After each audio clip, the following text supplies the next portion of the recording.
जळगावच्या विशेष पॉक्सो न्यायालयानं रावेर तालुक्यामध्ये बोरखेडा हत्याकांडात ऐतिहासिक निकाल दिलाय।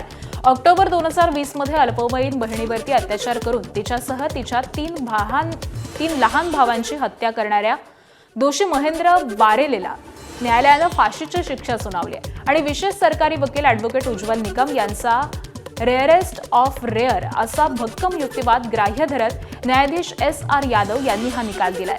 फॉरेन्सिक आणि तांत्रिक पुराव्यांच्या आधारे दिलेल्या या शिक्षेनं 4 निष्पाप बालकांच्या कुटुंबाला खऱ्या अर्थानं न्याय मिळालाय।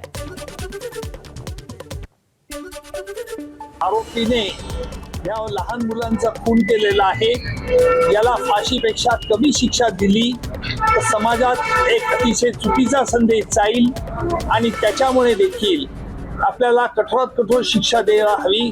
कारण कठोर शिक्षेचा उद्देश फक्त नुसता त्या गुन्हेगाराला शिक्षा नाही, तर एक समाजामध्ये एक चांगला संदेश गेला पाहिजे की अशा प्रकारची घाणेरडी कृत्य आणि क्रौर्य करणाऱ्याला कायदा कधी क्षमा करत नसते।